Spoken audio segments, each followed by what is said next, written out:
They're basically proposing to have a bunch of your information in one place connected to a digital identity. And the argument in favor of them is that they make life easier. You can have all your stuff in one place. It also gives the government the opportunity to keep a connection between, your health records and your employment and a bunch of other things. And it's true that, if you get all the information about people in one place, it does make it easier for government to do things. On the other hand, we have a government that locks people up for tweets, shuts you in your home because there's a bad flu going around, and thinks half the country's far right, quote unquote. And the other thing about it is they're lying about what this is for. And this is the biggest red flag in all of this. They are claiming that this is about illegal immigration. They'll introduce these cards, and then you'll have to show them when you apply for a job or when you want to rent a house, for example. And that will stop illegal immigration. And that makes zero sense. It makes actually no sense at all. We know that there's up to 1 million illegal immigrants in the country, and the government knows who many, if not most of them are. Not least because a lot of them are staying in hotels and private rentals that we're all paying for as taxpayers. So we know exactly who they are. And yet they're still here. They're not being removed. And more are coming every day. So the reason we have an illegal immigration problem is not that we can't identify them, it's that we're not removing them.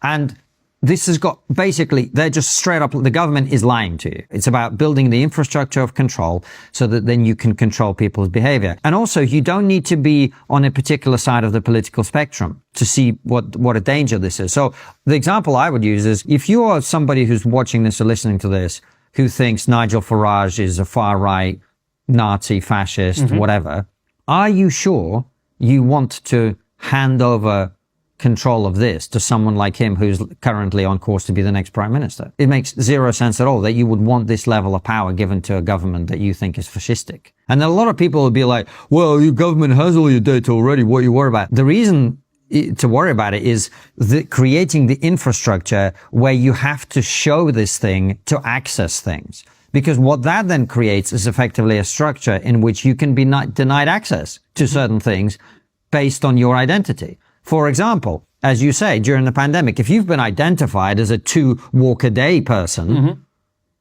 or maybe you chose not to get vaccinated, well, then you are denied access to X, Y, Z. And there were quite a lot of people during the pandemic going, well, if you've not been vaccinated, you shouldn't be allowed into a hospital. You shouldn't be allowed this. You shouldn't be allowed that.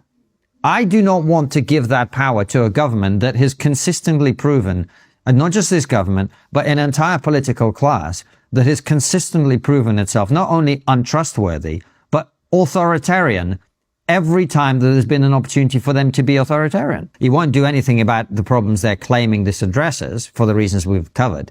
But what it will do is create the digital control infrastructure, which then lays the groundwork for all your activities and all of your behavior to be managed by the government and for you to be rewarded or disincentivized in relation to certain behavior. That is the Chinese social credit system, where if you are a good citizen, quote unquote, you can do things that other people cannot do. And if you're a bad citizen, quote unquote, you can't even buy a train ticket to go to a different city, or you can't drive into a certain town, or you can't do so this is where it's going. Look, if we lived in a country in which the government had consistently proven itself to err on the side of civil liberties, some of the arguments about convenience and healthcare outcomes and all of that, they might make more sense. But we do not live in that country. We live in a country, like I said, in which the government and their police authorities arrest comedians for jokes. You want to give them the ability to control your behavior.